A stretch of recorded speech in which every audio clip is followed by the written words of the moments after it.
India में maximum investors क्या mistake करते हैं जिससे हमारी आम जनता भी बची रहे। आपने 7,000 सैलरी से अपनी जर्नी की शुरुआत की थी, मैंने पढ़ा कहीं से, और आज आप ऑलमोस्ट 25,000 करोड़ का AUM मैनेज कर रहे हो। तो इन्वेस्टिंग शुरू करें उसके पहले खुद को मेडिकली कवर करें। वाओ। Second, emergency planning. कि तो मैं एक डेटा देख रहा था, उसमें पता है 95% लोग के पास आज के डेट में इमरजेंसी फंड के नाम पे सिर्फ 5,000 रुपए। क्योंकि भारत देश में सर 2 बड़ी खर्चे हैं, एक एडुकेशन और एक मेडिकेशन। 2 खर्चों में लोग बर्बाद हुए पड़े। क्यों प्रॉब्लम आती sir? Today I am managing close to 2,400 crore for some 1,200 families. किसी का सैलरी 40 से 50,000 है, उसको जल्द से जल्द फर्स्ट 1 करोड़ तक हिट करना है ताकि वो करोड़पति बन पाए। क्या रोड मैप आप दोगे? तो आपकी मोबिलिटी, लाइफस्टाइल और फ्लेक्सिबिलिटी किल हो जाएगी अगर आप बहुत जल्दी घर ले ले तो कब घर लेना चाहिए, या मैं पहले SIP करूँ अपना, या उसको मैं घर में डाल दूं, अपना खुद का घर ले लूं, या इन्वेस्ट कर लूं? आपके हिसाब से क्या है? क्योंकि आप मार्केट के बहुत फेवर में बात कर रहे हो, मैं प्रॉपर्टी के इसमें एक बार सुनना चाह रहा हूँ। But I will tell you the biggest problem of real estate investing in India. आपने 7,000 से चालू किया, फिर आपने 2011 में लास्ट अपना जॉब कंक्लूड किया। आपका इन्वेस्टिंग जर्नी आपका पर्सनली कैसा रहा है? 30-30-40 वाला रूल अप्लाई करते हैं तो तकरीबन 180 महीनों में आप फाइनेंशियली इंडिपेंडेंट हो सकते हो, या आपके पास 1 करोड़ रुपया हो सकता है। पर मैं 70-80% मेरी कमाई का इन्वेस्ट करता हूँ हर साल। पर इन जनरल दो क्या चीज आपको हेल्प की to increase your active income? What is your SIP today per month?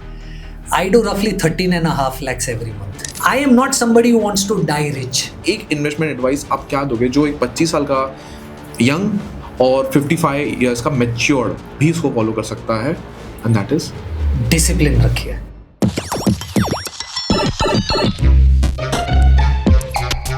हाँ, सो कीर्तन sir, thank you so much for coming. Thank you so much for having me. And सबसे पहले कीर्तन सर, जो मेरी ऑडियंस है ना, सब जॉब प्रोफेशनल्स हैं, एंड उन लोग का सबसे बड़ा एक गोल होता है करोड़पति बनना। अब बहुत फैसिनेटिंग हो गया करोड़पति बनना भारत देश में, और जबकि 1 करोड़ से कुछ होता नहीं। एक बार आप करोड़पति बन जाओगे तो पता लगे 1 करोड़ से कुछ नहीं होगा। तो इंडिया में मैक्सिमम इन्वेस्टर्स क्या मिस्टेक करते हैं जिससे हमारी आम जनता भी बची रहे? क्योंकि आप अचानक का पैसा मैनेज कर रहे हो तो आई थिंक इन्वेस्टिंग में तो बहुत सारी गलतियां करते हैं लोग। जैसे आपने कहा कि आपके इन्वेस्टर्स या आपके व्यूअर्स सैलरीड क्लास वाले, राइट? सबसे पहली गलती मुझे ऐसा लग रहा है जो वो करते हैं कि उनको ऐसा लगता है कि वो जहाँ जॉब कर रहे हैं और वहाँ उनको जो कॉर्पोरेट मेडिक्लेम मिलता है उतना उनके लिए इनफ है। 100% करेक्ट, राइट? वो सबसे बड़ी गलती है, क्योंकि आप समझिए कि बहुत सारे कॉर्पोरेट्स में सिर्फ आप एज एन इंडिविजुअल कवर्ड हो, आपकी फैमिली कवर्ड नहीं है। जितने पैसों के लिए आप कवर्ड हो वो 2-2.5-3 लाख रुपए है, राइट? अब अगर जाकर आपको कहीं पर भी मेडिकल इमरजेंसी आ गई आपको या आपकी फैमिली में, तो अपने 4-5-6-7 साल जो छोटा छोटा पैसा जमा किया होगा वो एक साथ चला जाएगा, राइट? तो सबसे बड़ी गलती मुझे ऐसा लग रहा है जो कॉर्पोरेट एम्प्लॉयज करते हैं, वो ये सोचकर कि मेरा कॉर्पोरेट मुझे जो मेडिकल इंश्योरेंस प्रोवाइड कर रहा है कॉर्पोरेट कवर में, वो मेरे लिए इनफ है और मुझे और कवर लेने की जरूरत नहीं है।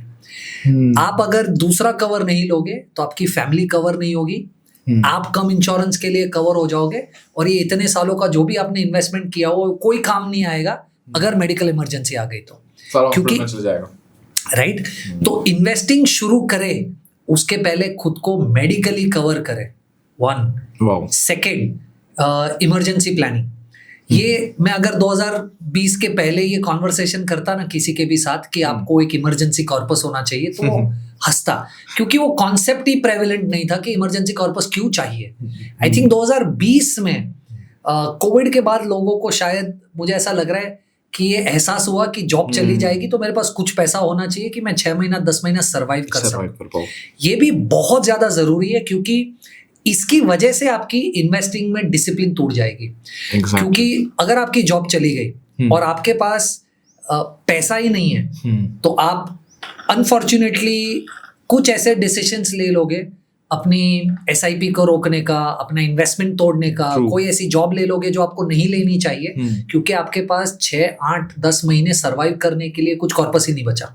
Exactly. तो मुझे ऐसा लग रहा है कि मेडिकल इंश्योरेंस और इमरजेंसी प्लानिंग जब तक आपके पास नहीं है, तो ऐसी कोई एक अनफोर्सिन सिचुएशन में आप अगर पहुंच जाओगे तो वो आपकी डिसिप्लिन कोहॉर्ट कर देगा इन्वेस्टिंग में, और इन्वेस्टिंग में डिसिप्लिन से ज्यादा इंपॉर्टेंट कोई दूसरी चीज है ही नहीं मेरे हिसाब से।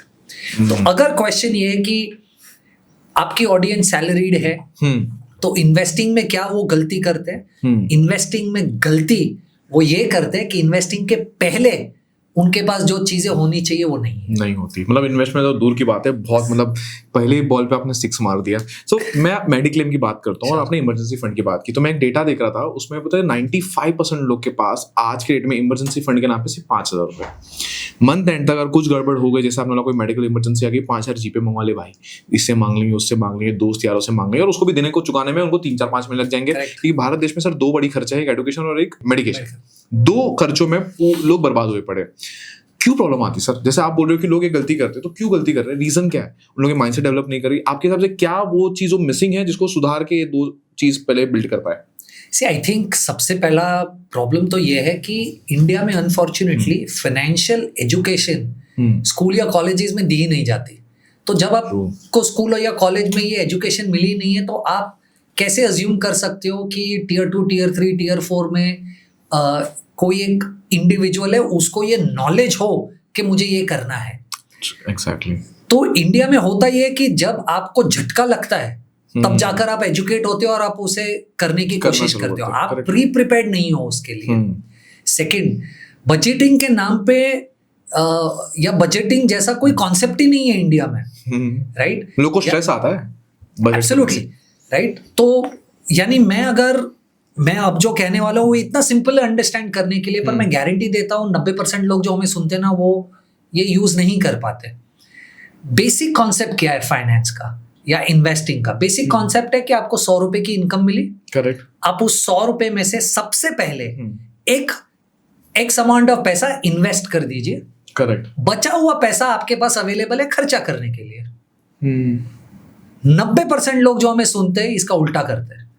इनकम आती है, पहले खर्चा करते हैं, फिर बचा हुआ पैसा इन्वेस्ट करते हैं। Exactly right. आपको सिर्फ ये एक छोटा सा चेंज लाना है अपनी थॉट प्रोसेस में या बिहेवियर में, राइट?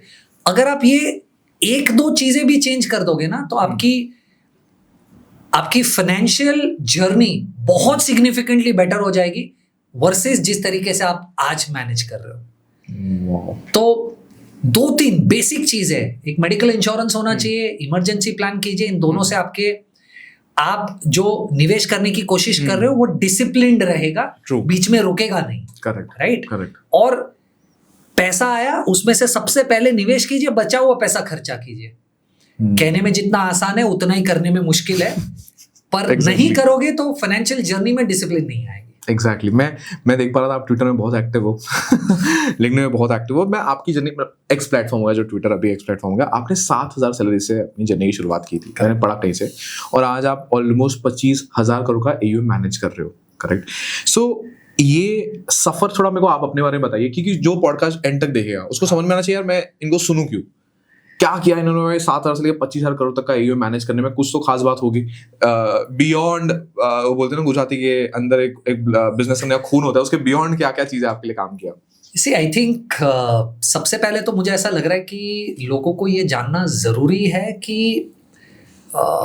इन्वेस्टमेंट मैनेजमेंट ओवरनाइट आप शायद नहीं सीख पाओगे। इसके लिए काफी लंबा समय चाहिए।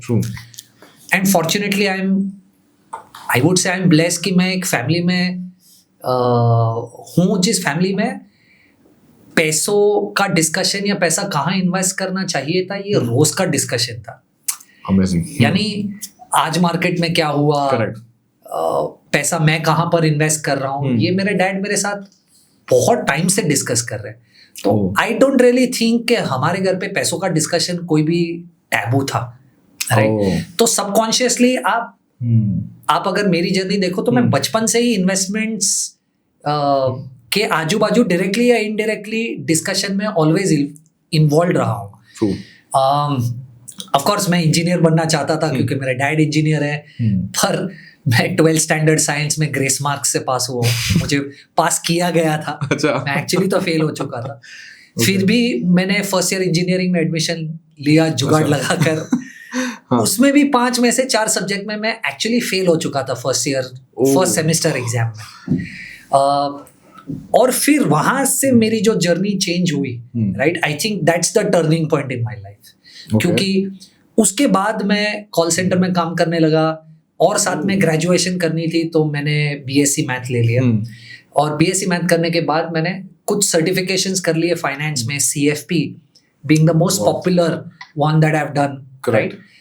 वहां से जो जर्नी चेंज हुई और मैं फाइनेंस में आया, आई थिंक उसके बाद there was no looking back. मैंने खुद अपना बिजनेस स्टार्ट किया 2011। उसके पहले मैं एक नॉन बैंकिंग फाइनेंस कंपनी जो बॉम्बे स्टॉक एक्सचेंज पे लिस्टेड है, उसमें एग्जीक्यूटिव डायरेक्टर और ट्रेजरी हेड था। मैं 25 साल की एज पे एक लिस्टेड कंपनी में एग्जीक्यूटिव डायरेक्टर था, राइट। तो luck has favoured very honestly, but I think उसके बाद like I said there has been no looking back. तो आज मैं 2 कंपनीज रन करता हूँ। एक एजुकेशन साइड पे बिजनेस करती है जिसका नाम है FPA एड्यूटेक। ओके। हम लोग we coach people to clear CFP, CFA, ACCA, CMA, CPA। मतलब जो आपने किया अभी वो आप लोग को हेल्प कर रहे हो क्लियर करने के लिए। हम लोग साल के तकरीबन 3,500-4 हज़ार बच्चों को पढ़ाते हैं इन ग्लोबल एग्जाम्स को क्लियर करने के लिए। और मैं फाइनेंशियल प्लानिंग, वेल्थ मैनेजमेंट में हूँ। फाइनेंशियल प्लानिंग की जर्नी इस कंपनी की 9.5-10 साल पहले स्टार्ट हुई थी। And today I am managing close to 2,400 crore for some 1,200 families। Amazing. So that's a little background. Superb. मतलब आपसे परफेक्ट, मतलब अगर आप इंजीनियर बनते तो सबसे खराब इंजीनियर बनते थे। आई थिंक थ्री इडियट वाली मूवी एकदम प्रॉपरली आ रही है, एकदम एप्ट है, एकदम खराब इंजीनियर बनता। अभी मान लो अगर कोई 25,000 का SIP कर रहा है, जो कि मैं बहुत हायर एंड पे बात कर रहा हूँ सर, 25,000 का SIP भी कोई कर नहीं रहा है, सही बोलो तो अज्यूमिंग कि किसी का सैलरी 50,000 है, मैं इसको क्वेश्चन को थोड़ा ऐसा ट्विक करता हूँ, किसी का सैलरी 40 से 50,000 है, उसको जल्द से जल्द फर्स्ट 1 करोड़ तक हिट करना है ताकि वो करोड़पति बन पाए। क्या रोड मैप आप दोगे? बिकॉज अगर आप 24,000 crore 2400 crore, I am so sorry, 2400 crore आप मैनेज कर रहे हो 1200 लोग के लिए, सो एक जन को भी मेरे को हेल्प कर दो, मेरा व्यूअर है, कि कैसे वो पहुंच सकता है 1 करोड़ के बेंचमार्क पे wherever he is earning, considering 40 से 50,000 की उसकी पैकेज है, सैलरी है। देखिए, सबसे पहले तो आपको ये समझना है कि 1 करोड़ क्या प्रॉब्लम सॉल्व कर रहा है आपके लाइफ में। मुझे नहीं लगता कि लोगों को ये पता भी है कि वो क्यों ये 1 करोड़ या 10 करोड़ वाला मार्क अचीव करना चाहते हैं। बट उस पर थोड़ी देर में आते, पहले मैं आपको थोड़ा सा मैथ समझा देता हूँ। तो मान लीजिए एक इंडिविजुअल है जो आपने कहा 50,000 रुपए की सैलरी, करेक्ट, राइट। अब 50,000 रुपए की सैलरी पे वो कितना निवेश कर सकता है उसके ऊपर डिपेंड करेगा कि 1 करोड़ का नंबर कितना जल्दी वो पहुंच पाता है। एग्जैक्टली। जैसे मैं लोगों को सजेस्ट करता हूँ कि आपको 30-30-40 रूल फॉलो करना चाहिए। 30-30-40, ओके। ये 30-30-40 रूल क्या है? 30-30-40 रूल है कि आपकी अगर मान लीजिए 100 रुपए की सैलरी, तो कोशिश कीजिए कि आप 30 रुपया मैक्सिमम खर्चा करें। ओके 30 रुपया जो बचा हुआ है उससे ज्यादा आपकी EMI ना हो, जो भी होम EMI, कार EMI, हर एक चीज। तो 100 रुपए पे आपके पास 60 रुपया खर्चा करने के लिए, ओके, 30 रुपया EMI और 30 रुपया बाकी खर्चे के लिए। और कोशिश कीजिए कि आप बाकी का 40 रुपया इन्वेस्ट कर पाए, राइट। अगर आप ये मॉडल फॉलो करते हैं, ठीक है, तो आप तकरीबन 180 महीने में आप फाइनेंशियली इंडिपेंडेंट हो सकते हैं। 180 महीनों में 180 महीनों में 15 साल में आप फाइनेंशियली इंडिपेंडेंट हो सकते हैं, राइट। पर अब यहाँ करने में चैलेंजेस क्या है? चैलेंजेस बहुत सारे हैं। कोई एक इंडिविजुअल जो बॉम्बे में रहता है, राइट, वो कहेगा कि यार 30% में मैं कैसे EMI मैनेज करूं, 100%, राइट, या 30% में मैं कैसे खर्चा मैनेज करूं, हाँ, राइट। उसी के अलावा एक दूसरा इंडिविजुअल है जो अपने पेरेंट्स के साथ रहता है, राइट, वो इसे बड़ी आसानी से कर पाएगा। exactly. वो शायद 40% छोड़कर 50 या 60% भी इन्वेस्ट कर सकता है, राइट। तो ये डिपेंड करेगा कि आप कौन हो, but whoever you are, right, the objective is कि आप 40 नहीं कर पाओ तो आप 30 करो, 30 नहीं कर पाओ तो आप 25 करो, but try and save as much as you can, right. पर मान लीजिए हम जो 50,000 इंडिविजुअल की बात कर रहे हैं, हाँ, और उसमें ये 30-30-40 रूल अप्लाई करते हैं। इसका मतलब ये 50,000 इंडिविजुअल वाला महीने का 20,000 रुपया सेव करेगा, करेक्ट, 40% के हिसाब से, राइट। और अगर मैं मान लूं कि रिटर्न 12% निकलेगा, जो मेरे हिसाब से एक फेयर एक्सपेक्टेशन है कि आप मार्केट में पैसा रोकोगे तो करेक्ट 12% तक का तो रिटर्न एक्सपेक्टेशन आपका होना चाहिए। अब अगर हम इस मैथ को देखें तो तकरीबन आपको 184 मंथ्स लगेंगे पहला 1 करोड़ अचीव करने के लिए। 184 months, 184 months is 15 साल, 15 4 महीने, 15 years, exactly the same number that we were talking about। कि अगर आप 30-30-40 वाला रूल अप्लाई करते हैं तो तकरीबन 180 महीनों में आप फाइनेंशियली इंडिपेंडेंट हो सकते हो या आपके पास 1 करोड़ रुपया हो सकता है। अभी ये मैथ हमने 1 करोड़ के हिसाब से किया। करेक्ट। अब कैसे मैं कह रहा हूं कि इस 1 करोड़ में आप फाइनेंशियली इंडिपेंडेंट हो सकते हो, तो मान लीजिए 180 महीने में आपके पास 1 करोड़ रुपया जमा हो गया। बराबर। अब आपका खर्चा कितना था? अगर आप ये रूल फॉलो करते हो 30,000 रुपए, तो आपका खर्चा था महीने का 30,000 रुपया, इंक्लूडिंग ईएमआई। ठीक है। अब अगर 30,000 रुपए का आपका खर्चा है, नहीं एक्सक्लूडिंग ईएमआई, करेक्ट, नहीं तो एक्सक्लूडिंग ईएमआई आपका खर्चा है 15,000 रुपए, करेक्ट, ठीक है। अब अगर आपका खर्चा 15,000 रुपए है हर महीना और आज से 15 साल बाद 6% इन्फ्लेशन ले लेता हूं, करेक्ट, और आज से 15 साल बाद आपका खर्चा हो जाएगा तकरीबन 36,000 रुपीज, 6% इन्फ्लेशन। ट्रू। तो अब अगर मुझे 36,000 रुपया चाहिए, राइट, 36,000 रुपया इंटू 12, यानी अगर मुझे 4,32,000 रुपए चाहिए साल के, अगर मुझे 4,32,000 रुपए साल के मिल जाते हैं तो मैं फाइनेंशियली इंडिपेंडेंट, राइट, क्योंकि मेरा 15,000 का खर्चा 36,000 हो गया और 36,000 रफली 4,32,000 होता है। ट्रू। तो अब अगर मेरे पास 1 करोड़ रुपए है आज से 180 महीने बाद या 15 साल बाद, और उस 1 करोड़ को इन्वेस्ट करके मुझे 4,32,000 रुपीज साल का चाहिए, इसका मतलब मुझे 1 करोड़ रुपए पे सिर्फ 4.3% रिटर्न चाहिए। अब कैन आई इन्वेस्ट 1 करोड़ रुपए एंड एक्सपेक्ट कि मुझे 4.3% रिटर्न मिलेगा? कोई भी दे देगा, राइट, एफडी दे देगा आपको। दैट टेल्स यू कि आप 180 महीने में फाइनेंशियली इंडिपेंडेंट हो गए, right. Powerful. So just to reiterate, तो आपकी अगर 50,000 रुपए की इनकम है और अगर आप 30-30-40 रूल अप्लाई करते हो, राइट, तो अगर आप 20,000 रुपया इन्वेस्ट करते हो तो 180 महीने में आपके पास तकरीबन 1 करोड़ रुपया हो जाएगा। अमेजिंग। और जो 15,000 का खर्चा है, 6% पे अगर इन्फ्लेशन आप लगा दो तो वो 15 साल बाद या 180 महीने बाद 36,000 रुपया हो जाएगा। तो अगर आपको हर महीना 36,000 रुपया चाहिए और आपके पास 1 करोड़ का कॉर्पस है, तो आपके 1 करोड़ के कॉर्पस को सिर्फ 4.3 या 4.5% रिटर्न कमाना है, जो कमाना मुश्किल नहीं है, बिल्कुल भी मुश्किल नहीं है। पर जैसे मैंने कहा 30-30-40 कुछ लोगों के लिए शायद मुश्किल हो सकता है, कुछ लोगों के लिए आसान हो सकता है। वो डिपेंड करता है कि आप लाइफ के किस स्टेज पर है। बट नहीं करेंगे तो डिफिकल्ट है, तो एटलीस्ट जो भी हो स्टार्ट करो। जैसे आपने बोला 40 नहीं 30 करो, 30 नहीं 25 करो। बट सर यहाँ पे एक सबसे बड़ा एक बॉटल नेक आता है। मैं जैसे जब आप बोल रहे थे, मैं अज्यूम कर रहा था कि मैं कितना खर्च कर रहा हूँ, मैं इतना इन्वेस्ट कर रहा हूँ कि नहीं कर रहा हूँ। स्टार्टिंग में बहुत प्रेशर होता है कि घर ले लूँ अपना, करेक्ट, या चलो घर ना लेके मैं इसको ऐसे ही बोल सकता हूँ, या घर ले लूँ या इन्वेस्ट कर लूँ प्रॉपर्टी में। ये बहुत एंटाइसिंग होता है। जैसे आप मुंबई में रहते हो सर, मैं भी मुंबई में रहता हूँ, अगर यहाँ से आप बैंड्रा निकल जाओ तो इसने 28 किलोमीटर के डिस्टेंस पे आपको 28 × 2 मल्टीप्लाई बाय 2 जितना बोर्ड दिखेंगे, होम, स्वीट होम, खुद का घर, हमारा घर, by a great home, peace वहाँ जहाँ घर है। तो कहने का मतलब ह्यूज मार्केटिंग हो रही है, प्लस हमारे दिमाग में भी घर का एक सबसे बड़ा वो कि हमको प्रॉपर्टी लेनी है। करेक्ट। अब ये इन्वेस्टमेंट के मेरे को आप बताइए कि क्या बेटर होता है, या कब घर लेना चाहिए, या मैं पहले SIP करूँ अपना, या उसको मैं घर में डाल दूं, अपना खुद का घर ले लूं, या इन्वेस्ट कर लूं? आपके हिसाब से क्या है? क्योंकि आप मार्केट के बहुत फेवर में बात कर रहे हो, मैं प्रॉपर्टी के इसमें एक बार सुनना चाह रहा हूँ।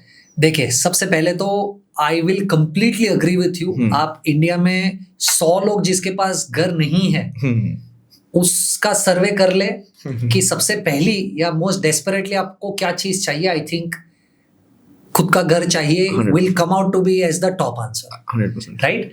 तो behaviourally we as Indians are wired कि यार एक घर तो होना ही चाहिए। ऊपर से एडवर्टाइजमेंट भी इसको सपोर्ट कर रहे हैं जोरदार।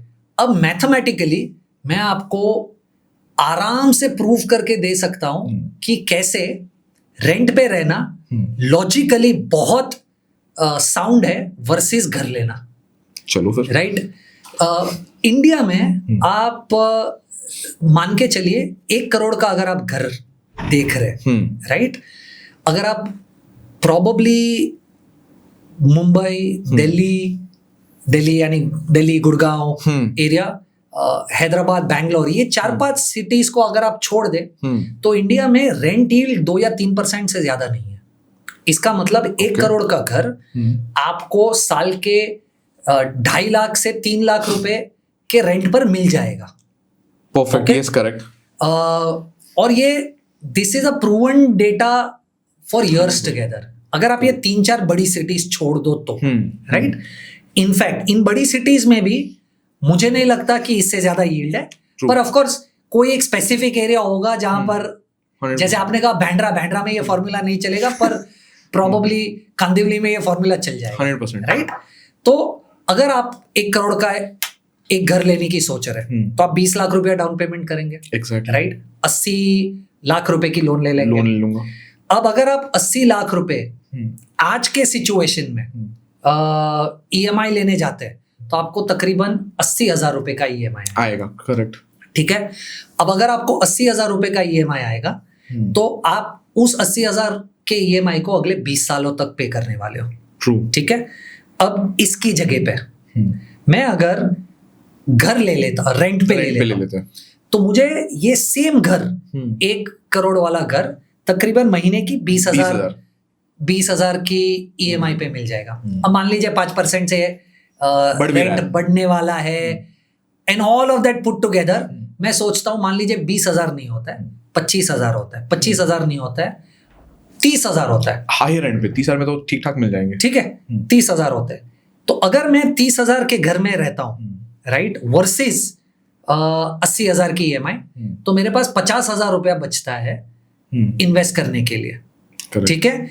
अब अगर मैं 50,000 रुपया इन्वेस्ट कर देता हूं तो आज से 20 साल बाद मेरे पास तकरीबन 6 करोड़ से ज्यादा की कॉर्पस इकट्ठा हो जाएगी। वाओ, रेंट देने के बाद भी 15 साल में, 20 सालों में। अब 20 सालों में अगर मेरे पास उतना पैसा इकट्ठा हो जाएगा तो क्या मैं तब घर ले सकता हूं? उसका एक मैथ दे देता हूं आपको। घर लेने के लिए आप अगर आज जो 1 करोड़ का घर है और उसे अज्यूम करें कि 6% पे घर का कॉस्ट भी बढ़ रहा है, तो ये सेम घर 3 करोड़ 20 लाख रुपए का हो जाएगा आज से 20 साल बाद। ओके, यानी मैं आज से 20 साल बाद ये सेम घर बढ़े हुए भाव पे ले सकता हूं और मेरे पास और 3 करोड़ रुपया बच जाएगा। वाओ, तो आप पूरा कैश में घर उठा लो, राइट। अब ये मैथमेटिक्स है, अमेजिंग मैथमेटिक्स है। बट मैंने खुद ने क्या किया, मैंने खुद ने घर लिया। अच्छा, आपने घर ले लिया है, मैं रेंट पे नहीं लेता, okay, right. So what am I trying to tell you कि घर लेना चाहिए या रेंट पे रहना चाहिए, ये बड़ा इंटरपर्सनल मैटर है। ओके, इंटरपर्सनल मैटर है का मतलब है कि आप अगर कहोगे कि मुझे घर लेना है और मैं कहूंगा रेंट पे रहना है, तो हम दोनों शायद सही हो सकते हैं। इसीलिए आप इसे पर्सनल फाइनेंस कहते हो। ये पर्सनल है थोड़ा, करेक्ट। मैथमेटिकली रेंट पे रहना बहुत सिग्निफिकेंटली बेटर है वर्सेस घर लेना। पर अगर मेरे जैसा कोई घर लेना चाहता है तो वो भी शायद गलत नहीं है, राइट। बट घर कब लेना चाहिए वो एक बहुत इंपॉर्टेंट डेटा पॉइंट है जो बहुत सारे लोग अनफॉर्चुनेटली नहीं समझ पाते। मान लीजिए आप 25 साल के और आपको भी ये फैसिनेशन है कि घर लेना है, घर चाहिए मेरे को, राइट। तो अगर आप बहुत यंग एज में घर ले लोगे ना तो 3 प्रॉब्लम्स होगी। सबसे पहली तो आपकी मोबिलिटी किल हो जाएगी। मोबिलिटी का मतलब कि आप बॉम्बे में घर ले लेते हो पर आपको गुड़गांव से ऑफर आया, बैंगलोर से ऑफर आया, क्या आप जा पाओगे? नहीं जा पाओगे। करियर में प्रोग्रेशन अटक जाएगा उसकी वजह से। इसीलिए कहते हैं कि आपकी फ्लेक्सिबिलिटी किल हो जाएगी, राइट। थर्ड, आपकी लाइफस्टाइल किल हो जाएगी, क्योंकि आप अगर 25-30 साल एज के हो तो आपकी सैलरी शायद बहुत ज्यादा नहीं है, करेक्ट। और आप अगर घर ले लोगे तो आप 50-60-70% आपके घर का EMI यानी आपकी सैलरी का 50-60-70% तो आप EMI दे दोगे, तो लाइफस्टाइल कैसे मैनेज कर पाओगे? तो आपकी मोबिलिटी, लाइफस्टाइल और फ्लेक्सिबिलिटी किल हो जाएगी अगर आप बहुत जल्दी घर ले ले तो आइडियल वे मेरे हिसाब से क्या है कि आप पहले SIP स्टार्ट कीजिए, राइट, घर लेने से पहले, और आप इतना पैसा या इतना कॉर्पस जमा कर लीजिए कि आपके पास 40 या 50% अवेलेबल हो जाए डाउन पेमेंट करने के लिए। ओके, तो रूल ये कहता है कि घर जितने का भी अमाउंट, जितने का भी ले रहे हो, 40-50% आप वन शॉट दे पाओ। करेक्ट, उतना पैसा इकट्ठा कर लो। तो मान लो उस पैसे को इकट्ठा करने में आपको 10-12 साल लग गए। करेक्ट, राइट, आपने कमाना स्टार्ट किया, उसके बाद 10-12-15 साल लगे उतना पैसा इकट्ठा करने के लिए। पर अब जब आपके पास उतना पैसा इकट्ठा हो गया, तब आप घर लोगे तो आपकी सब प्रॉब्लम्स लार्जली सॉल्व हो जाएगी। क्यों? क्योंकि अगर आपके पास 40-50% पैसा ऑलरेडी अवेलेबल है और उसे आप डाउन पेमेंट करते हो, राइट, तो बचे हुए पैसों पे लोन लोगे। करेक्ट, तो बचा हुआ तो कम पैसा है, तो आपकी ईएमआई कम हो जाएगी, बहुत कम हो जाएगी। ईएमआई कम हो जाएगी, नंबर 1, राइट। सेकेंड, आपने 10-12 साल 15 साल काम किया है, तो आपने करियर में भी प्रोग्रेस किया है, तो आपकी सैलरी भी ज्यादा है, तो आपकी बढ़ी हुई सैलरी पे कम ईएमआई होगी, तो आपकी लाइफस्टाइल किल नहीं होगी, राइट। और थर्ड, अगर आपने 10-12-15 साल प्रोफेशन में लगा दिए, तो आप मेंटली क्लियर हो कि आपको करियर में कहाँ जाना और मैं कितना पैसे कमा सकता हूँ, उसको वो भी आइडिया है, राइट। तो अब आपकी ना मोबिलिटी किल हो रही है, ना आपकी फ्लेक्सिबिलिटी किल हो रही है, और ना अपनी लाइफस्टाइल को किल कर रहे हो। तो मुझे ऐसा लगता है ये सही तरीका है जो मैंने खुद ने किया है। So just to reiterate, mathematically renting बहुत बेहतर है घर खरीदने से, पर मैंने खुद ने घर खरीदा है, तो मैं ये नहीं कहूंगा कि अब घर मत खरीदिए। पर कब घर खरीदना चाहिए ये बहुत इंपॉर्टेंट है। तो जब आपके पास 40-50% डाउन पेमेंट करने तक का पैसा हो जाए, तब घर खरीदें। सर, तो ये इन्वेस्टमेंट के लिए भी एकदम same principle, same law follow होता है। मान लो मैं रहने के लिए नहीं, मैं इन्वेस्टमेंट के लिए देख रहा हूँ, अभी यहाँ पे मेरे कंस्ट्रक्शन इतना चल रहा है, मेरा कोई दोस्त बोल रहा है भाई ले ले, घर पे तो चलो रेगुलरली प्रेशर रहता है कि भाई पैसे तो ले ले। तो इन्वेस्टमेंट की भी सेम प्रोसेस, जहाँ पे मैं रेंटल यील्ड या बेचने के पर्सपेक्टिव से ले रहा हूँ। देखिए, उसमें मेरा व्यू बहुत ही अलग है। मैं खुद पर्सनली रहने के अलावा रियल एस्टेट में इन्वेस्टमेंट्स में बिलीव नहीं करता। देखिए, ये ऑफ कोर्स कुछ लोग जो हमें देख रहे हैं वो शायद उनके पास ऐसी अपॉर्चुनिटीज, क्योंकि उनके शहर में ऐसा होगा कि उन्होंने रियल एस्टेट में पैसा डाला और उनके रियल एस्टेट ने बहुत अच्छा परफॉर्म किया। But I will tell you the biggest problem of real estate investing in India. आपने कभी भी देखा है आपके पेरेंट्स को या किसी और को जिन्होंने बहुत सालों से रियल एस्टेट में इन्वेस्ट किया है, जो आपको ये कहते हैं कि मुझे रियल एस्टेट में 15% रिटर्न मिला? 100%। कल ही सुना था मैंने, 22 सुन के आया हूँ, राइट। वो लोग क्या बात करते हैं जनरली वो लोग ये बात करते हैं कि 10 साल में 3 गुना हो गया, 10 साल में 5 गुना हो गया, करेक्ट, राइट, 5 साल में 2 गुना हो गया, करेक्ट। रियल एस्टेट का सबसे बड़ा प्रॉब्लम है कि कोई मैथमेटिक्स या CAGR में जनरली बात नहीं करता। जनरली वो सिर्फ इस तरीके से बात करते हैं कि पैसा कितना डबल हो गया, कितने टाइम में डबल हो गया। इसीलिए लोगों को रियल एस्टेट में CAGR कितना निकला ये शायद नहीं पता होता। सिंपल इंटरेस्ट कैलकुलेट करते, कंपाउंडिंग इंटरेस्ट कैलकुलेट नहीं करते। Exactly, right. अब मैं आपको एक छोटा सा मैथ देता हूँ। RBI की रिपोर्ट है, मैं खुद कोई नंबर कोट नहीं कर रहा हूँ। RBI कह रहा है कि पिछले 10 सालों में the average real estate return in India has been 6%। Okay, of course आप और मैं या व्यूअर्स में से कोई आर्ग्यू कर सकता है कि उसने कहीं घर लिया था, उसमें डबल हो गया 3 साल में। ऐसे कुछ केसेस होंगे, राइट। बट क्योंकि हम एवरेजेस की बात कर रहे हैं और किसी पर्टिकुलर केस की नहीं बात कर रहे, तो हमें रेफर करना पड़ेगा जो डॉक्यूमेंटेड है, राइट। RBI कहता है पिछले 10 साल में रियल एस्टेट में 6% से ज्यादा का रिटर्न नहीं निकला है। 1 सेकेंड, रेंट यील्ड, जैसे मैंने आपको कहा, रेसिडेंशियल रियल एस्टेट में 2 या 3% से ज्यादा नहीं है, राइट। तो मान लीजिए आपका कोई 4 करोड़ का घर है और उस पे 1 लाख रुपए का रेंट आ रहा है आपको महीने का। उसके ऊपर भी आपको मेंटेनेंस कॉस्ट है, उसके ऊपर आपको ब्रोकरेज कॉस्ट है, उसके ऊपर आपको कॉस्ट है अगर कंटिन्यूअसली वो ऑक्यूपाइड नहीं है तो पैसा में गया तो एवरेज आउट हो गया रेंट आपका। उसके ऊपर आपको टैक्स भरना है। आपके हाथ में 2 या 3% रेंट यील्ड आने के बाद भी बचेगा 1.5 या 2%। 3% आया तो भी हाथ में 1.5 या 2% बचेगा। तो आप 6% पर प्लस 1.5 या 2% ऐड कर लो, आपको मोटा मोटा 8% जैसा रिटर्न रियल एस्टेट से निकलेगा। अब द क्वेश्चन इज कि 8% रिटर्न के लिए रियल एस्टेट में क्या आपको इतना बड़ा टिकट साइज इन्वेस्ट करना है? Exactly, right. क्योंकि अगर मान लीजिए किसी के पास 5 करोड़ रुपए है और उसने 2-2.5 करोड़ डाल दिए एक रियल एस्टेट में, Correct. तो कॉन्सेंट्रेशन रिस्क के हिसाब से आपका 50% पैसा रियल एस्टेट में लग गया। Exactly. और फाइनेंस में आप कहते हो कि आपको डाइवर्सिफाई करना चाहिए और कॉन्सेंट्रेट नहीं करना चाहिए। True. Second, liquidity. मान लीजिए कल उठकर आपको 50 लाख रुपए की जरूरत है, तो आप एक बाथरूम नहीं बेच पाओगे 50 लाख के लिए। सही बात है। और जब भी बेचना चाहोगे तो आपको पूरा पैसा नहीं मिलेगा इमीडिएटली, आपको 3 या 6 महीना लग जाएगा। तो मुझे ऐसा लग रहा है कि एटलीस्ट मैं जिस तरीके से देखता हूँ या कंसल्ट करता हूँ, रियल एस्टेट में पैसा रोकने से अच्छा बहुत सारे जो दूसरे ऑप्शंस हैं जहां पर आपको कंसंट्रेशन रिस्क भी नहीं आएगा, आपका पोर्टफोलियो भी बड़ा लिक्विड होगा और आप पार्शियल पैसा भी विड्रॉ कर सकते हो, जो रियल एस्टेट में पॉसिबल नहीं है। तो मुझे ऐसा लग रहा है कि रहने के लिए एक छत होना चाहिए, इन्वेस्टिंग के लिए रियल एस्टेट मैं बहुत बड़ा फैन उतना प्रेफर नहीं करता। मेरे को लग रहा है सर रियल एस्टेट लोग इसलिए भी लेते हैं कि आरओआई के वजह से नहीं, आरओई की वजह से, रिटर्न ऑन ईगो की वजह से, कि यार अमीर दिखना चाह रहे हो। एक सबसे बड़ी दिक्कत हो सकती है क्योंकि मेरे को समझ नहीं आ रहा कि अभी जैसे एक जन मेरे को कन्विंस कर रहे थे कि मैं 22% बनाता हूँ रियल एस्टेट में।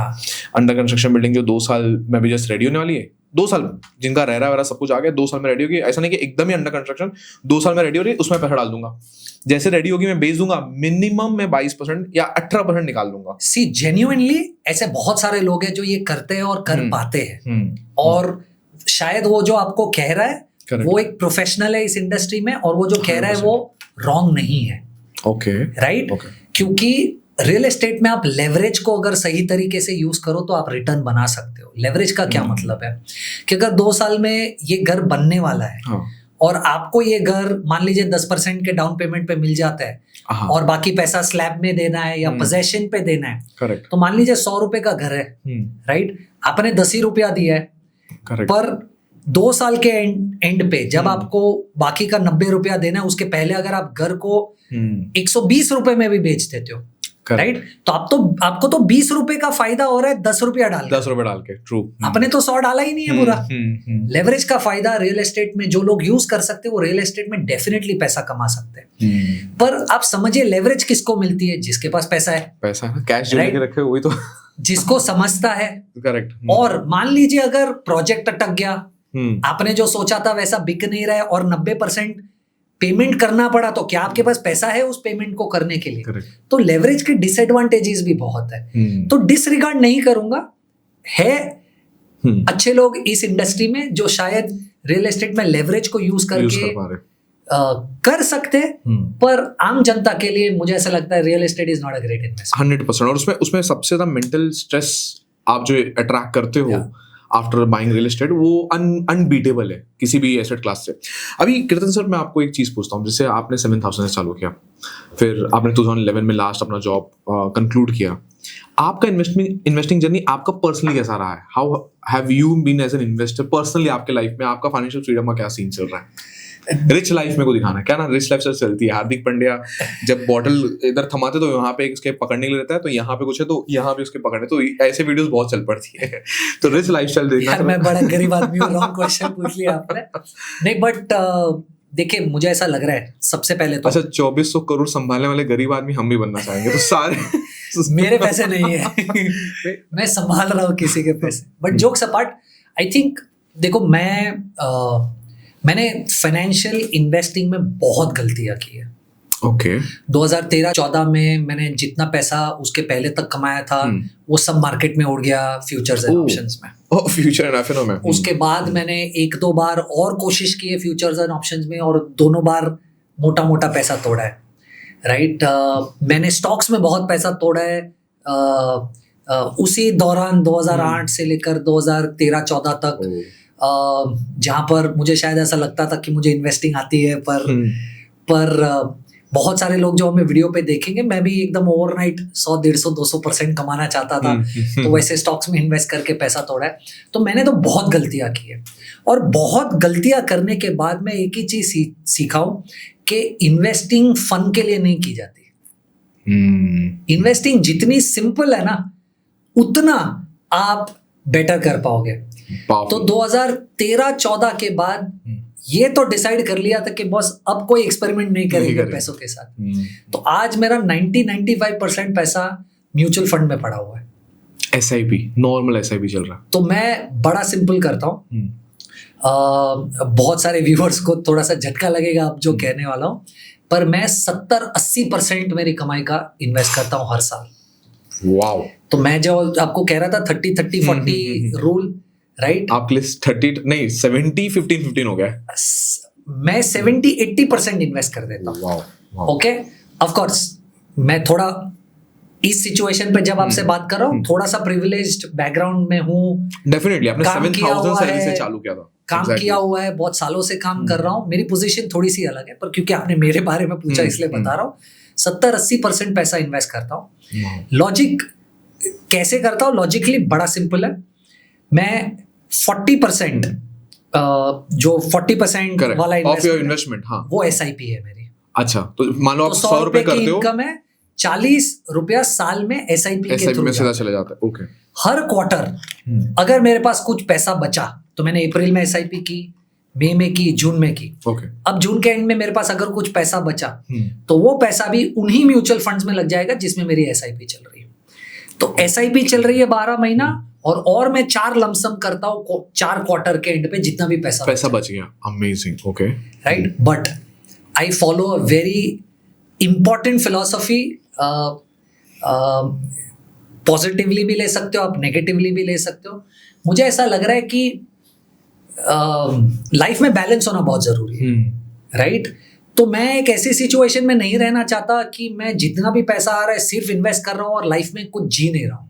वैसा सब लोगों को होता है ना कि भाई इतना इन्वेस्ट कर रहे हैं। जैसे मैंने गजेंद्र सर का लिया तो देखना कमेंट आया कि भाई ये कौन है जो इन्वेस्ट करे जा रहा है, फिर करने का क्या, फिर मर जाए पैसे लेके, फिर करे क्या पैसे का, राइट? तो मैं ऐसा हूँ ही, मेरा थॉट प्रोसेस ऐसा नहीं है, राइट?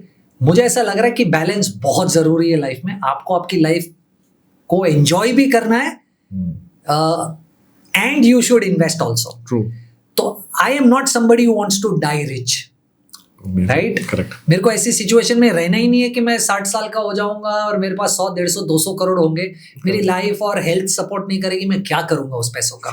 ट्रू। हाँ, अब आप ये भी पूछ सकते हो कि यार 20-30% ही बच रहा है और तू 70% डाल रहा है, तो एंजॉय क्या कर रहा है? एग्जैक्टली। प्लीज अंडरस्टैंड, मेरी कमाई है तो 20-30% is enough for me to enjoy, right? But the point that I am trying to make is कि सुनने के बाद I don't want the message to go out के यार पैसा कमा रहे हो बस इन्वेस्ट करो and die for it. Exactly. उसको आप बैलेंस बना कर रखो। सर, आप जब 7,000 रुपीज कमा रहे थे तब आप कुछ इन्वेस्ट कर रहे थे? मैं 6,000 रुपया इन्वेस्ट कर रहा था। अब आप सोचोगे कैसे? बट प्लीज अंडरस्टैंड, मैं फर्स्ट ईयर ऑफ ग्रेजुएशन में कॉल सेंटर में काम कर रहा था। तो खाना पीना, घर बार, मम्मी पापा, एग्जैक्टली, कुछ भी खर्चा नहीं था, राइट? और जैसे मैंने कहा, मैं गुजराती फैमिली से हूँ। जब से पहली सैलरी आई मेरे डैड ने SIP स्टार्ट करा दी, राइट? तो ऑफ कोर्स मैं उस 7,000 रुपए से खुद का खर्चा भी नहीं मैनेज कर रहा था, मेरे को तो इसके ऊपर भी पॉकेट मनी मिलती थी। मतलब पॉइंट इज कि कल्चर से बहुत फर्क पड़ता है। आपके आसपास के कौन लोग हैं? Exactly. So which is why ऐसा कहा जाता है कि you become the average of the 5 people that you are around. 100%। संगति से उन्नति होती है और संगत से रंगत आती है। Sir, what is your SIP today per month? I do roughly 13.5 lakhs every month. Wow, completely SIP.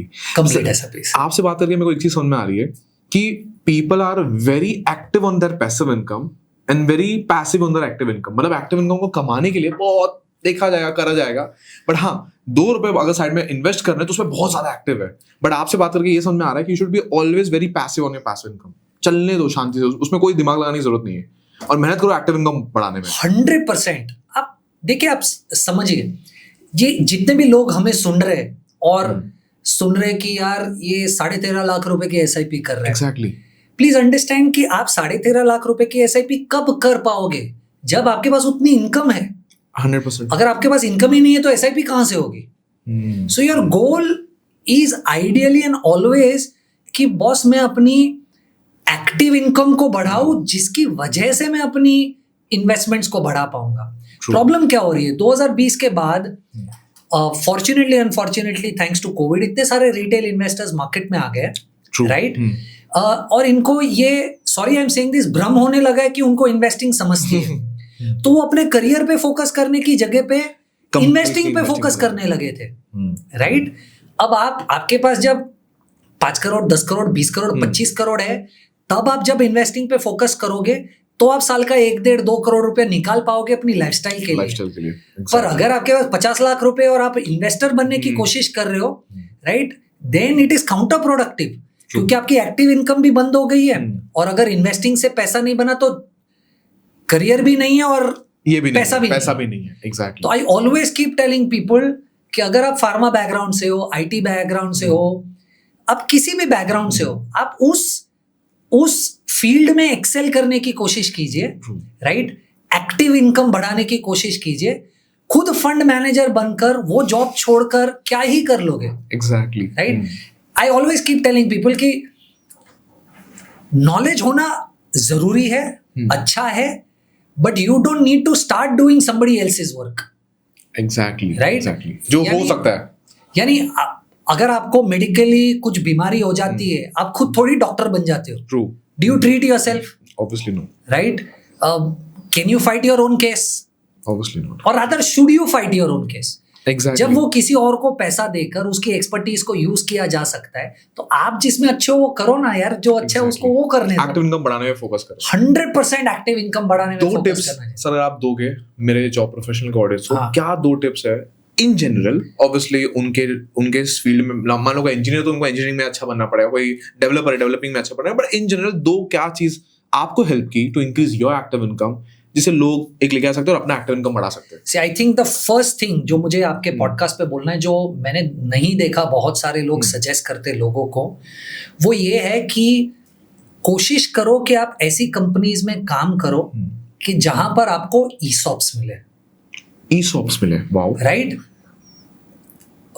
I don't know viewers double tap कर लो सर एक बार ESOPs को।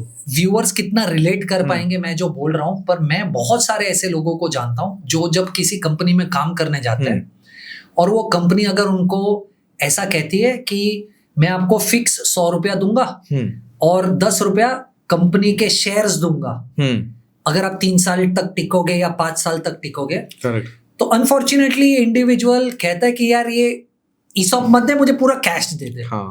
बहुत बड़ी गलती करता है। Okay. Specifically IT professionals in general, क्योंकि उनकी फील्ड में तो ESOPs मिलना बड़ा कॉमन है।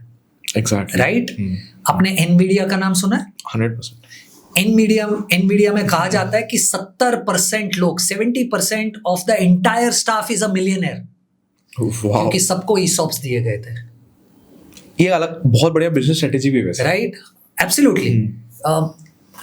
ऐसे तो बहुत सारे एग्जांपल्स है। आई थिंक इन्फोसिस में वन ऑफ द फाउंडर्स, उनका ड्राइवर आज 5 करोड़ की नेटवर्थ पे, क्योंकि उसे ESOPs दिए गए थे। तो मुझे ऐसा लग रहा है अगर एक ऐसी एडवाइस है जो मैं लोगों को देना चाहता हूं कि long term wealth creation equity से होती है। Correct. And one of the ways equity that you can invest in is, जहां आप जॉब कर रहे हो, अगर वो आपको ESOPs दे रहे या इक्विटी दे रहे तो लीजिए उसे। Right.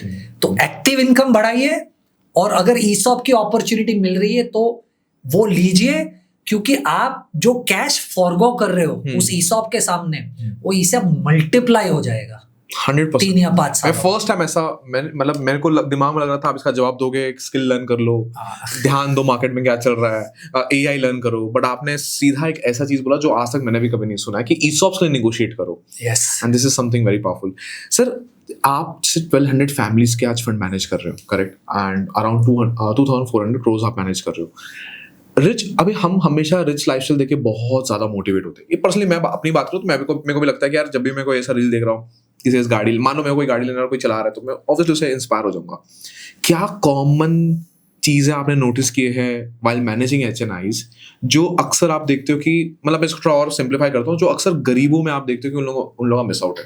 Just to make question very simple, क्या आप ऐसा उनके अंदर बिहेवियर देखते हो जो बाकी लोगों में आप मिस आउट देखते हो रिलेटिंग टू जो गरीब माइंडसेट के लोग हैं, या मान लो पैसे से? आई थिंक जो रिच है ना, उसकी सोच बड़ी अलग है, मुझे ऐसा लग रहा है। ओके। क्योंकि उनका focus is to be able to create generational wealth.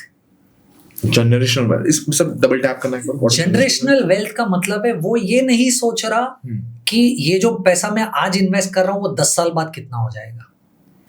Okay वो सोच रहा है कि ये पैसा 50 साल बाद कितना हो जाएगा, वाओ, क्योंकि वो जीने नहीं वाला है तब भी उसको उसका थॉट ही वो है, क्योंकि उसके पास कैश फ्लो इतना है ना कि उसे इन जनरल उसके लिविंग एक्सपेंसेस को या लाइफस्टाइल जीने को या एक घर खरीदना या गाड़ी खरीदना, ये प्रॉब्लम्स है ही नहीं उसकी। True. ये सब तो is taken care of. Exactly उसकी प्रॉब्लम ये है कि कल उठकर जब ये पैसा मैं आगे मेरी फैमिली में बढ़ाऊंगा तो कितना पैसा जाएगा दूसरी जनरेशन को, राइट? इसीलिए क्योंकि उनकी इतनी लंबी सोच है, उनकी इन्वेस्टमेंट्स उस तरीके की है, राइट? इसीलिए आप देखोगे कि बहुत सारे अल्ट्रा एचएनआईज लोग स्टार्टअप्स में इन्वेस्ट करते हैं, एग्जैक्टली, हाँ, राइट?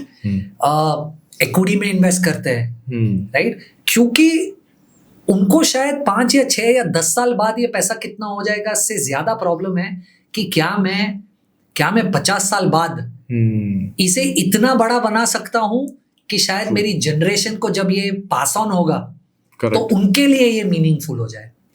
आई थिंक देखिए, थॉट प्रोसेस में डिफरेंस इसलिए क्योंकि वो लोग एक अलग बैकग्राउंड से आते हैं।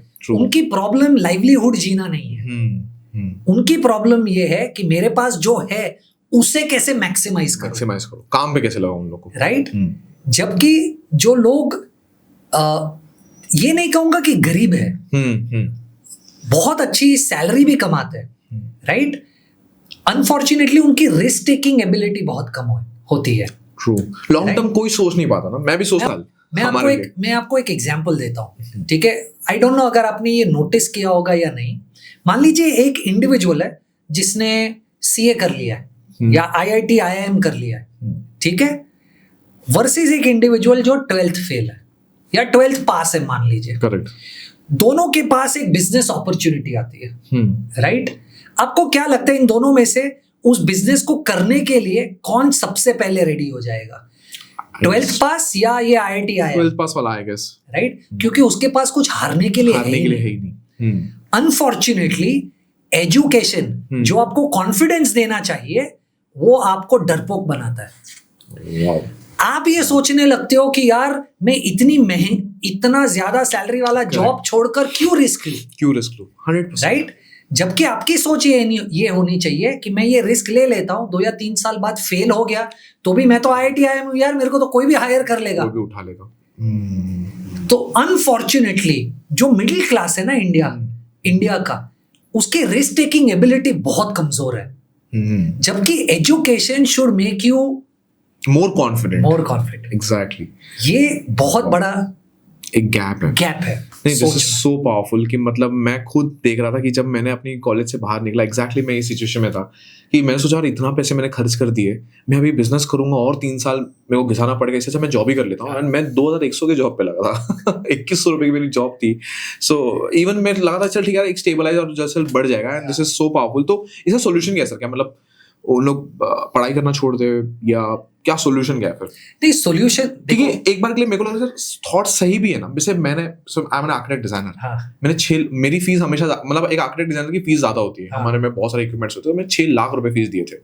अब मैं 6 लाख स्पेंड किया तो मेरे दिमाग में तो आएगा ही आएगा कि चल ठीक है यार, एक स्टेबल पहले जॉब देख लेता हूँ, फिर उसके बाद अपन कुछ करेंगे। तो ये थॉट आप बोलोगे गलत भी है, और जो कि मेरे को भी लग रहा है कि रिस्क टेकिंग एपेटाइट कम कर देता है। सो सॉल्यूशन क्या है? सी, मैं टू क्लैरिफाई, मैं ये नहीं कह रहा हूँ कि आप सब एंटरप्रेन्योर बन जाए, ट्रू, वरना जॉब कौन करेगा इन लोगों के लिए। पर मैं कह रहा हूँ कि अगर आप एजुकेटेड है, राइट, उससे आपका कॉन्फिडेंस बढ़ना चाहिए, कम नहीं होना चाहिए। ट्रू। तो अगर आपको ऐसी कोई अपॉर्चुनिटी आती है तो जंप कीजिए एंटरप्रेन्योरशिप में, क्योंकि जो पैसा इक्विटी से बनेगा, राइट, जो पैसा इक्विटी से बनेगा वो पैसा सैलरी को इन्वेस्ट करके नहीं बनेगा। 100%, राइट? एक एग्जांपल देता हूं। आज हम लोग हमारी एजुकेशन बिजनेस में थोड़ा सा एक इंस्टीट्यूशनल राउंड कर रहे हैं और पैसा रेस कर रहे हैं। ओके। मैंने पिछले 15-16 सालों में जितना पैसा कमाया है, ओके, उससे 3 गुना ज्यादा वैल्यू सिर्फ अब मेरे कंपनी में मेरे इक्विटी की है। तो आप सोचिए 15-16 साल इन्वेस्ट करने के बाद भी मेरे पास जितना पैसा बना उससे 3 गुना ज्यादा तो सिर्फ मेरे इक्विटी के वैल्यू है मेरे कंपनी में। Amazing, right? तो अगर आपको अपॉर्चुनिटी मिले एंटरप्रेन्योरशिप में जाने की, राइट, तो education should empower you, not scare you, is what I am trying to say. Amazing, got it. So अभी आपने थोड़े टाइम पहले एक बात बताई थी कि लमसम भी आप डालते हो every quarter and there is a systematic flowing amount every month, correct? So difference क्या है? मतलब मैं भी तभी मेरे को भी कंफ्यूज हो गया था कि मान लो आज मैं 10 रुपए कमा रहा हूँ, मेरे लिए इजी है 5 रुपए, करेक्ट, 10 कमा नहीं रहा हूँ, मान लो मैं 10 इन्वेस्ट कर रहा हूँ तो 5 रुपए से मैंने एसआईपी करना मेरे लिए ज्यादा इजी है, correct, compare to lump sum. Correct. ये माजरा क्या है सर, लमसम वर्सेस एसआईपी का? सो आपको समझना ये है कि क्या बेनिफिशियल है? बहुत सारे लोग जैसे मैं मेरा केस ले लेता हूँ, मैं क्यों एक साथ हाइपोथेटिकली 20 लाख रुपए एक साथ क्यों हर महीना नहीं डाल देता? क्योंकि शायद मैं कंफर्टेबल नहीं हूं कि मुझे हर महीना कितना पैसा मिलेगा और मेरा खर्चा कितना होगा। ट्रू। मेरी लाइफस्टाइल के हिसाब से, ये मैं हर किसी के लिए नहीं बोल रहा हूँ, मेरी लाइफस्टाइल के हिसाब से मुझे नहीं पता है कि मैं हर महीना कितना डाल पाऊंगा। और मुझे ऐसा लग रहा है बहुत सारे ऐसे लोग होंगे मेरे जैसे जो शायद 100 रुपए में से 60 रुपया इन्वेस्ट कर सकते हैं, पर वो सोचते यार 40 ही करते, ये 20 रुपए को एज कुशन रहने देते। exactly. तो मेरा भी वही थॉट है, मैं 40 कर रहा हूँ, 20 रुपए को एज कुशन रहने दे रहा हूँ, पर क्वार्टर एंड पे जब मुझे समझ रहा है कि ये 20 रुपया इंटू 3, ये 60 रुपए मैंने यूज नहीं किया है, तो 60 रुपए को भी इन्वेस्ट कर देता हूँ। तो मेरा लॉजिक एसआईपी और लमसम है ही नहीं। ओके, मेरा लॉजिक बच गया तो डाल दो, हाँ, सिंपल, कि वो पैसा सेविंग्स अकाउंट में पड़ा रहेगा, 2% कमाएगा, उससे अच्छा उसको इन्वेस्ट कर दो, मुझे तो उस पैसे की जरूरत नहीं है। एग्जैक्टली। सो एक नॉर्मल जनता के लिए भी यही मेथड रहना चाहिए। एक जो हमेशा कंफ्यूज है कि बहुत लोग, हमको भी कमेंट आता है कि हम एसआईपी करें कि लमसम करें। तो मैं आपको बता रहा हूँ, अगर एक रिटेल इन्वेस्टर है ना, उसको मेरी तरह नहीं सोचना चाहिए। उस रिटेल इन्वेस्टर को वो पूरा 60 या 70% मेरे केस में जो हम डिस्कस कर रहे हो वो एसआईपी में ही डालना चाहिए। क्यों? क्योंकि शायद उस रिटेल इन्वेस्टर की इनकम उतनी ज्यादा नहीं होगी, या उसका डिसिप्लिन या कंट्रोल उतना ज्यादा नहीं होगा, वो उस पैसे को खर्चा कर देगा। एग्जैक्टली। तो मेरी स्टाइल अपनाने से वो उनके लिए काउंटर प्रोडक्टिव हो जाएगा। तो उनको तो पूरा पैसा एसआईपी कर देना चाहिए और लमसम नहीं करना चाहिए। अमेजिंग। अभी सर हम ऑलमोस्ट पॉडकास्ट के एंड पे आ रहे हैं और एक सिचुएशनल बेस्ड क्वेश्चन है। अभी होता क्या है, जैसे मेरे टाइम पे भी बहुत सारे गांव में हम प्रॉपर्टी कभी निकालते हैं, एक बार आते तो बाप दादा की कुछ प्रॉपर्टी रहती तो हम उसको बाहर निकालते। मान लो किसी के पास 10 लाख रुपीस, 15 लाख रुपीस एक अमाउंट है, तो उनको क्या सजेशन दोगे, कहाँ पे इन्वेस्ट किया जाए? यूजुअली हमारे माइंड में कैसा आता है मैं पहले बताता हूँ, बिकॉज मैं भी उसी मिडिल क्लास से जाता हूँ, तो जो दिमाग में अब 10-15 लाख आ गया तो हम सोचते हैं एफडी में डाल दें, या हम सोचते हैं कि चलो गोल्ड खरीद ले। सबसे दिमाग में एंटाइसिंग चीज तो गोल्ड आता है। Correct. अगर गोल्ड से कोई अपने आप को अच्छा कुछ पता ना, तो एफडी करके हम लोग को बहुत लगता है कि हमने कुछ नया कर लिया गोल्ड के अलावा। आपके हिसाब से कौन से एसेट क्लास में जाना चाहिए अगर किसी का 10-15 लाख का एक बेसिक अमाउंट आ गया कहीं ना कहीं से? देखिए, सबसे पहले तो मैं पहले आपके दो एसेट्स पे बात करूंगा और फिर मेरा सजेशन। यस। अगर मैं आपको एक सिंपल क्वेश्चन पूछूं कि एफडी इन्वेस्टिंग रिस्की है या स्टॉक मार्केट इन्वेस्टिंग रिस्की है, तो आपको क्या लगता है आंसर? Stock market. अब मुझे लग रहा है आपका आंसर गलत है। मैं आपको समझाता हूँ कि एफडी में आज कितना रिटर्न मिल रहा है? 7% हायर साइड पे। आप 30% के ब्रैकेट में, तो आपको 2.1% टैक्स लग रहा है। ओके। आपके हाथ में आ रहा है 4.9%। यानी आपका 100 रुपया टैक्स भरने के बाद नेक्स्ट ईयर हो गया 104.9। Correct, right? इन्फ्लेशन कितनी तेजी से बढ़ रहा है? 6%। यानी 100 रुपए में जो आप चीज खरीद पा रहे थे, वो अगले साल आपको 106 रुपया देना पड़ेगा। पर अगले साल आपके पास टैक्स भरने के बाद बचा कितना? 104, राइट? एफडी गारंटीड लॉस है। आपको सिर्फ लग रहा है कि 100 रुपया 104.9 हो गया, पर आप वो 104.9 से भी उस 100 रुपए वाली चीज को नहीं खरीद पाओगे क्योंकि वो 106 हो गया।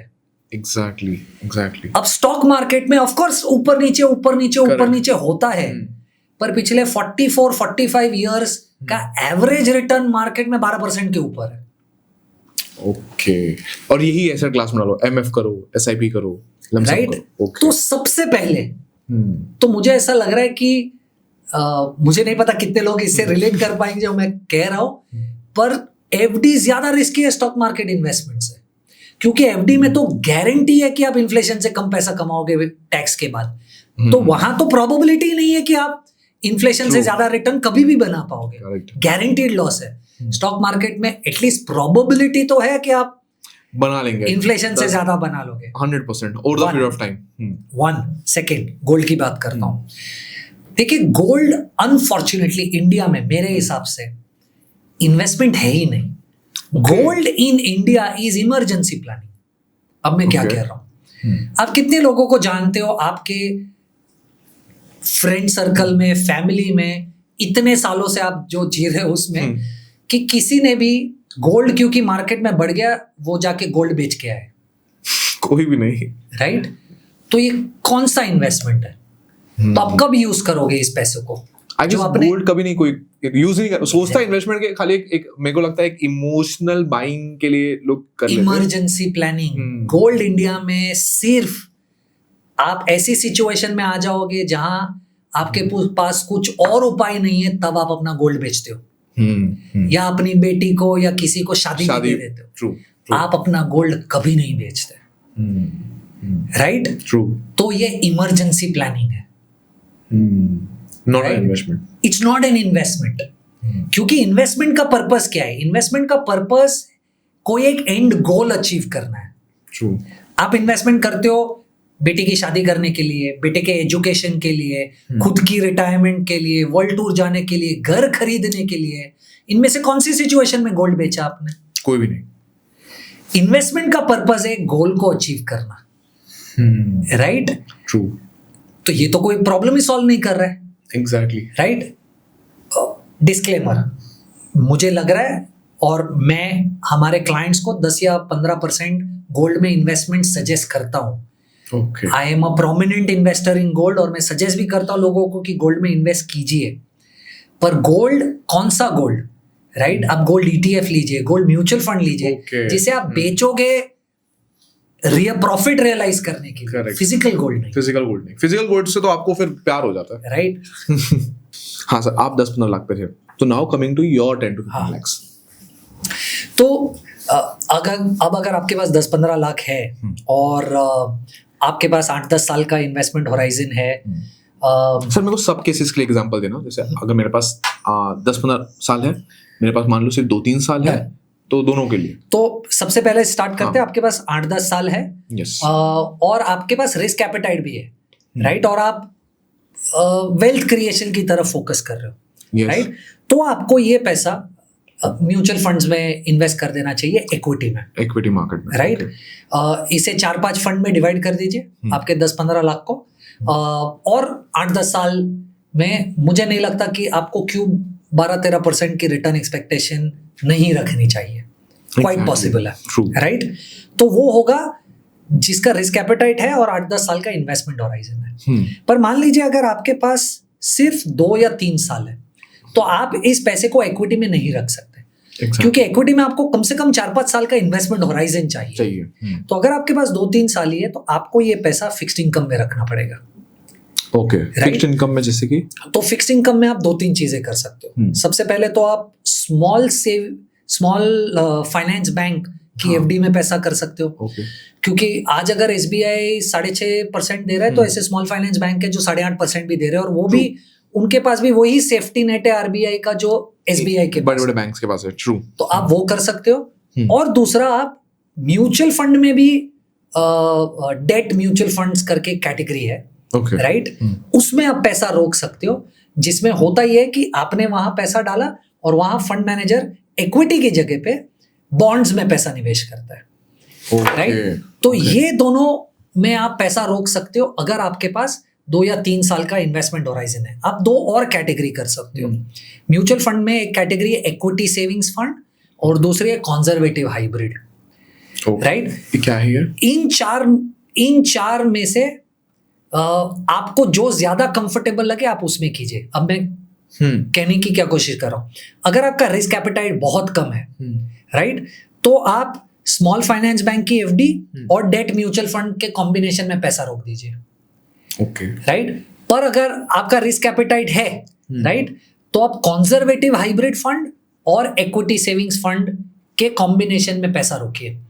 ये दोनों में होता क्या है, थोड़ा सा पोर्शन इक्विटी है, तो 100 रुपए में आपका 20-25 रुपया इक्विटी में लगेगा, बाकी डेट में होगा। तो वो उतना वॉलेटाइल नहीं होगा आपका इन्वेस्टमेंट, वन, और सेकंड उस प्रोडक्ट को स्ट्रक्चर इस तरीके से किया जाता है, इक्विटी सेविंग्स फंड स्पेसिफिकली, जिसमें आपको इक्विटी टैक्सेशन लगता है।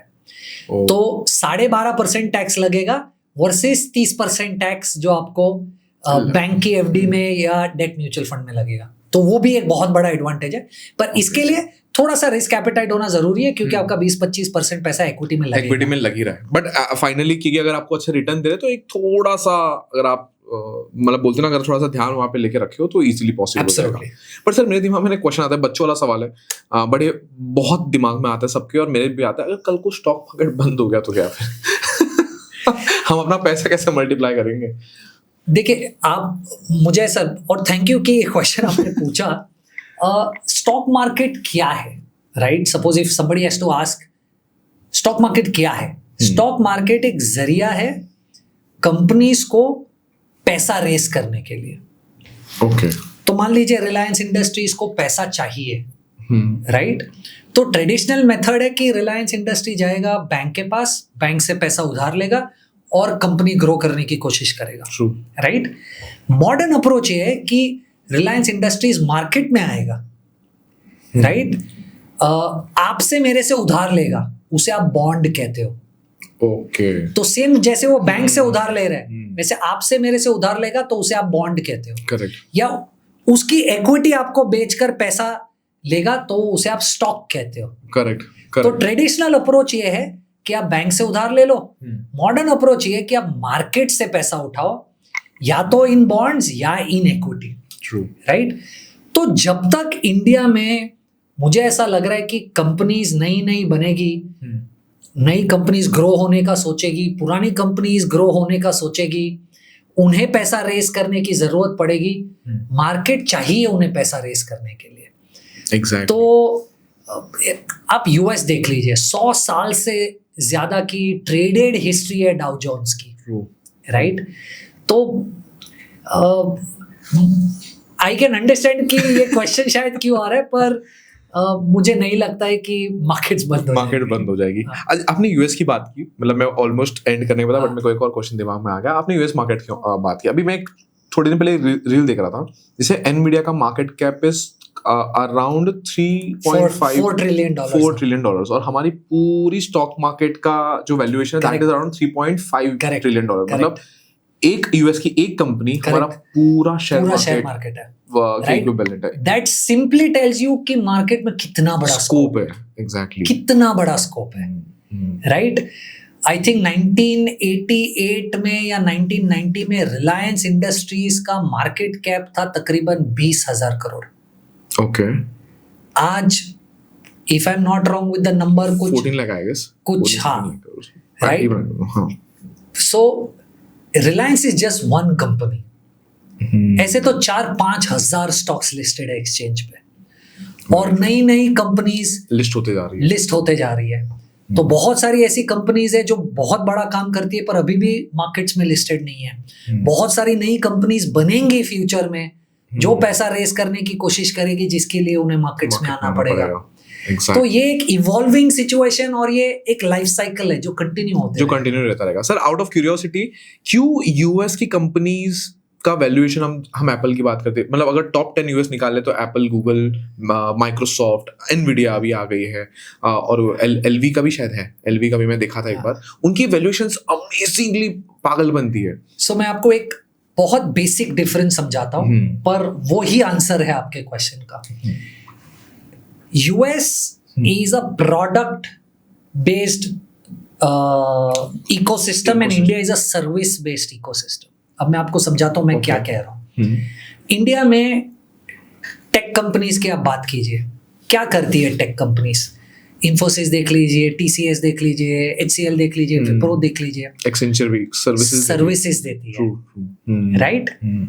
एप्पल क्या कर रहा है, गूगल क्या कर रहा है, एनवीडिया क्या कर रहा है? प्रोडक्ट बना रहा है। एनवीडिया सेमीकंडक्टर्स बना रहा है, एप्पल फोन बना रहा है, राइट? किसी भी प्रोडक्ट कंपनी का वैल्यूएशन सर्विसेज कंपनी से ज्यादा ही होगा। Amazing, right? क्योंकि प्रोडक्ट कंपनी इनोवेशन पे काम करती है।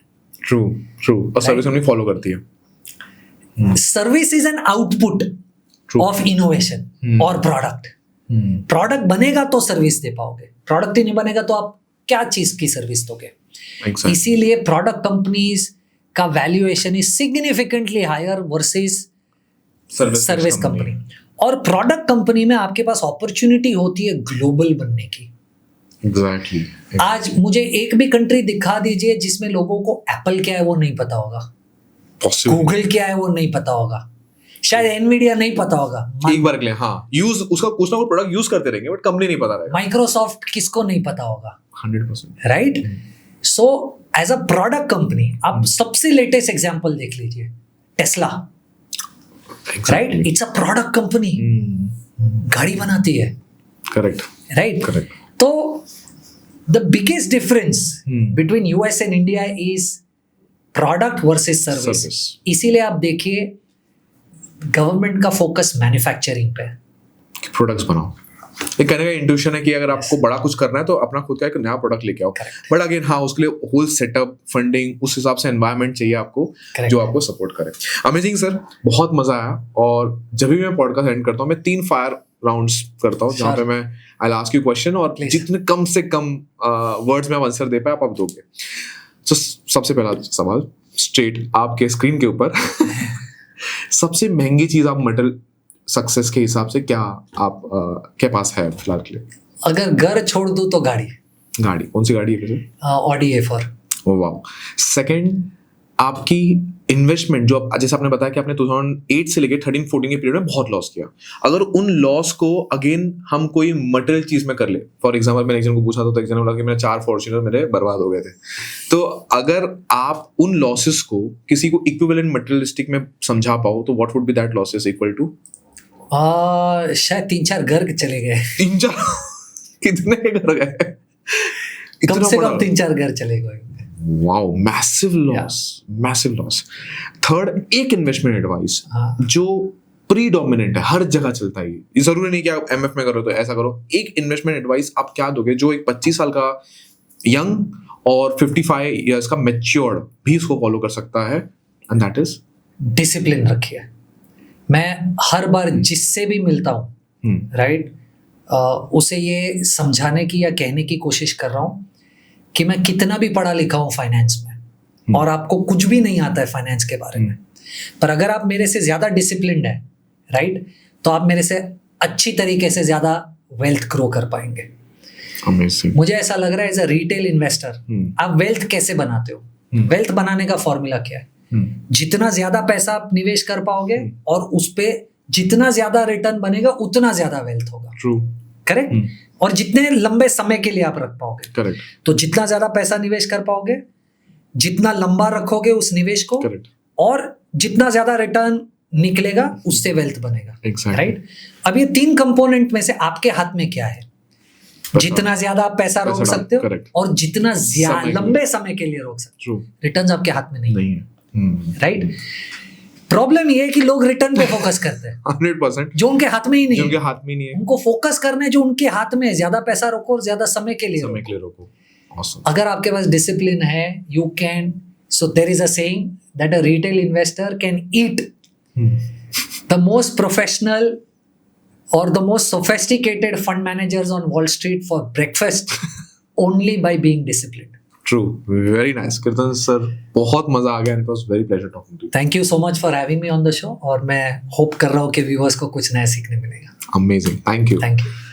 हाँ